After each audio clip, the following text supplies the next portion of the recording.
I will let you respond to that when we need to move on. Excuse me? I will allow you to respond to that, and then we'll move on. Yeah, I mean, I just wanted to say, I don't know how many times I can say it, Madam Chair. We did not fund gain-of-function research to be conducted in the Wuhan Institute of Virology. Thank you. Senator Smith. Thank you, Chair Murray, and thank you so much to our panelists for being here today. I want to just, following up on that exchange, just ask Dr. Fauci a question. Dr. Fauci, what is the impact of conspiracy theories peddled by Senator Rand Paul and others on Americans' willingness to take this vaccine? A vaccine that, by all accounts, is remarkable for its safety and efficacy.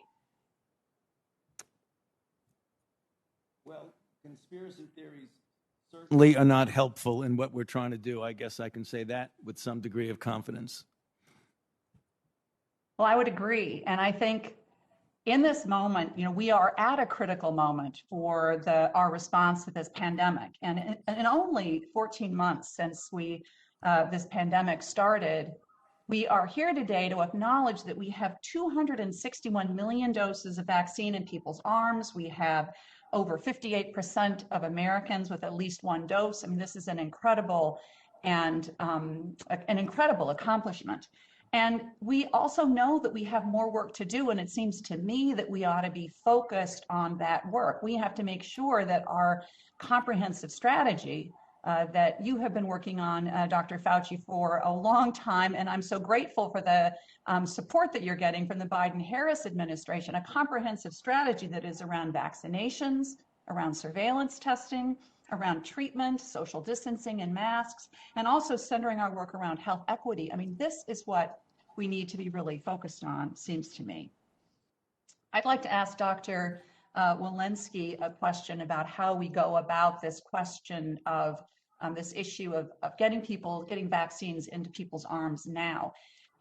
Vaccines and acceptance of vaccines seem to be really a spectrum from people that are gung-ho and ready to go to people who have a serious resistance to taking vaccines. And we're seeing some learning, it seems to me, about what works. I have a great example of that in Duluth, Minnesota, where public health nurses set up a pop-up vaccine clinic at the Duluth Transportation Center. And Minnesotans who are taking their bus home or going to pick up their children at childcare can go to that vaccine pop-up clinic, fill out their paperwork, and get their shot all in one dose. So it's breaking down some of the logistical challenges that a lot of Americans and Minnesotans still have, and they're finding just great success. There was a story in Minnesota Public Radio just in the last couple of days about a woman named Karen Moore who was waiting to get a vaccine and hoping that she would be able to get it at a convenient location, and was able to do it all in one spot. And that made all the difference in the world to her in terms of overcoming her so-called vaccine hesitancy, which wasn't hesitancy, it was just the logistics challenges. So Dr. Walensky, can you tell us a little bit about what the CDC is doing, working with states and localities to deploy methods like we're seeing in Duluth, Minnesota, to help people get easy access to vaccines? Thank you so much, Senator. We have spent $3 billion getting money to states and localities to advance these efforts in trying to get vaccines into people and to enrich vaccine confidence. I would invite all of you to take out your cell phones and to text GetVax 438-829. You put in your zip code, you get a list of all the places where vaccines are available to you. You can do that by an 800 number, or you can go to vaccines.gov and type your zip code and find out which vaccines are available nearby to you. So we're working to make it easy.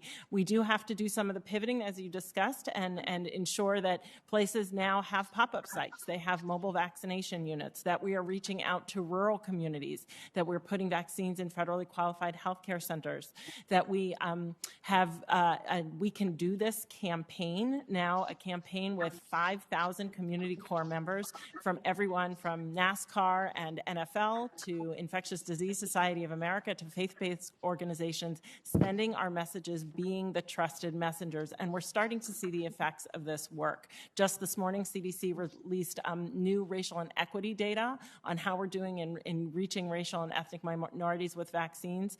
The bar graph now shows not just our overall progress, but what we've done in the last 2 weeks. And in the last 2 weeks, we've been really successful in reaching racial and ethnic minorities in ways we hadn't up until this time. So we have to do more. We recognize we have to do more. We have vaccine confidence consults that you can, locals and states can call the CDC and say, we're having a hard time reaching people in this community. What are the things that we can do? This is just a brief list of the many, many activities that we are engaged with every single day to get vaccines into people and to recognize that all hesitancy is not the same flavor. Some people it's convenient. Some people want to understand the science more. Some people just need the time off.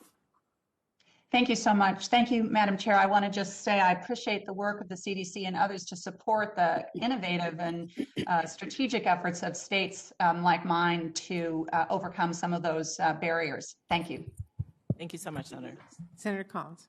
Thank you.